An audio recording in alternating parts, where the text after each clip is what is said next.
Hello everyone, welcome to Mastermind. In this video, let us discuss the fourth part of atmospheric circulation and weather systems. This will be important part of our geography in prelims also and also in the mains. So in the previous three parts, we have discussed about air pressure. We have discussed about the vertical variations of the pressure, horizontal variations of the pressure. So in this particular video, we'll discuss about the forces which are affecting the wind. Okay, in this we will discuss about the forces, and these forces are affecting the velocity and direction of the wind. Overall there are four of these forces which affects the direction of the wind. We will understand each of them. First one is pressure gradient force. Pressure gradient force, we will understand this with help of example so that it is easier for us to remember also. Second one is frictional force. Third one is Coriolis force. Force. And the fourth one is pressure and wind. That affects the velocity and direction of the wind. So the first one over here is pressure gradient force. Now what is pressure gradient force? To understand this, let us say that we are standing over here in a valley which is surrounded by mountains. So let us imagine that there is a valley in which we are standing and it is surrounded by mountains. Now let us imagine that there is lot of air pressure on the right side. Now what is lot of air pressure? It is high pressure. High pressure means it is cooler. We have discussed about these in the previous parts. So there is high pressure over here. That is, the air molecules are closer to each other. On the earth, every time the air tries to balance everything, so it will neither be very close to each other nor be very far. So because of that only there will be circulation of the wind. Because of that only there is circulation of the air, and that itself is called as wind. On the left side, let us say there is farther distribution of air. That is, there is low pressure. That means it is warmer. The molecules are farther from each other. Now what is the mantra? We have seen that air always flows from high pressure area to low pressure area. And in this also, in order to balance, it has to flow from this particular area to this particular area, from the high pressure area to low pressure area, correct? That is what we have seen. Because of that only the air flows from high pressure area to low pressure area. Along that only it also moves from this area to this area, but that light push which it is having to move towards this, that itself is called as pressure gradient force.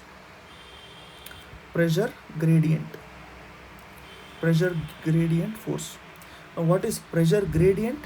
The pressure gradient itself is saying that there is a change of pressure with respect to distance.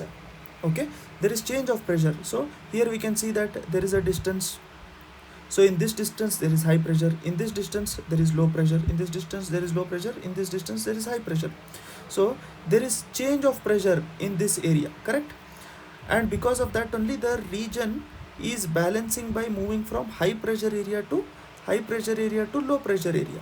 So that gentle push, the small push which the air is getting to go towards low pressure area is called as pressure gradient force. And because of pressure gradient force only there is a change in wind speed also, that is the velocity also, and also the direction is towards low pressure area. Then the speed depends upon how much high pressure is present and how much low pressure is present. So if the pressure is more, it moves more towards here, correct? It tries to balance very quickly. If it is less, then the balance will be a little decent. So that is how it is. So the pressure gradient itself is strong where isobars are close to each other. We have seen what are isobars. Isobars are the lines which connects the region with equal pressure. Equal pressure. So if these isobars are closer to each other, if the isobars are closer to each other, then that pressure is more. That pressure is more or strong. If the isobars are further, if the distance between the isobars are further, then the pressure is weak. Okay, then the pressure is weak. I hope you have understood about pressure gradient force. Now what type of force we are discussing? We are discussing the force which affects the velocity and direction of the wind. These forces affects the velocity and direction of the wind. So this is how pressure gradient force affects the velocity and direction of the wind. I hope this part is clear. Now next one which you have to remember is frictional force. Let us look at frictional force also with the help of example only. Now let us understand the frictional force. Let us assume there is a box over here. There is a parcel in this box which is of 5 kg. The same box is there in other person's house also. So imagine you and your friend have ordered the same item. So this is also 5 kg and this is also 5 kg. This, let us consider this to be A. Let us consider this to be B. Now the flooring in this particular A house, the floor is made up of wood. The floor is made up of wood. Whereas in this particular house, the floor is made up of carpet. The floor is made up of carpet. Now you yourself tell me which will be easier to push. So let us assume that it has to be moved from this to this particular area, this corner. The box has to be placed in this particular corner. That is from this to this particular area. Will it be easier on the wooden floor or on the carpet floor? It will be easier on the wooden floor because it will be sliding easily, correct? So if you push from here, then this will be sliding easily. Whereas if you push the same thing on the carpet floor, you have to put lot of effort. Because there is lot of resistance over here. So the same weight you are trying to push in case of wooden floor and in case of carpet floor, the force is different.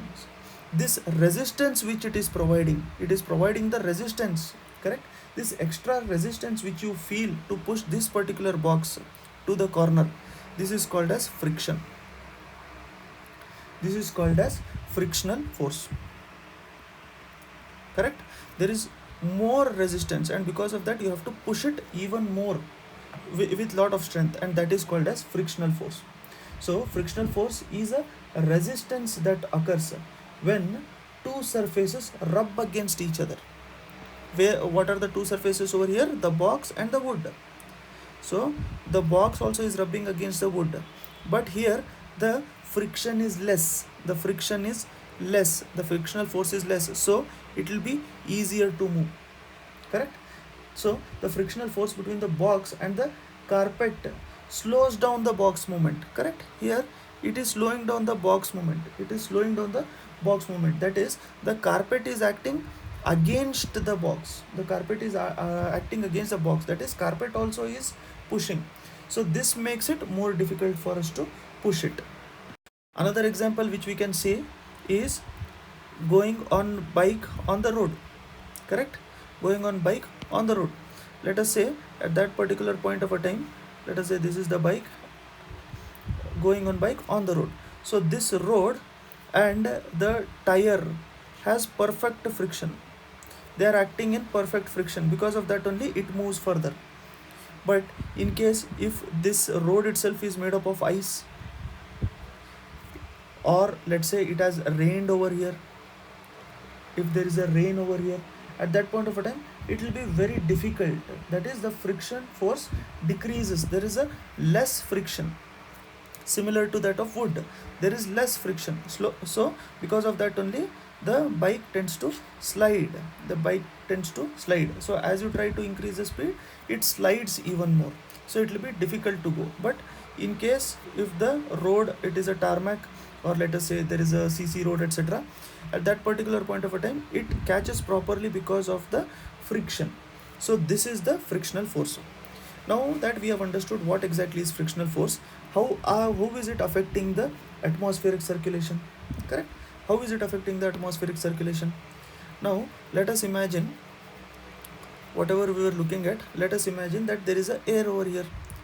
There is a air over here. This air has to move from high pressure area to low pressure area, correct? In the low pressure area, correct?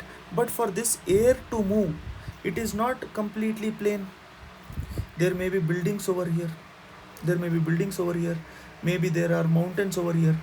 So there is lot of friction which is happening. So this affects the speed of the wind.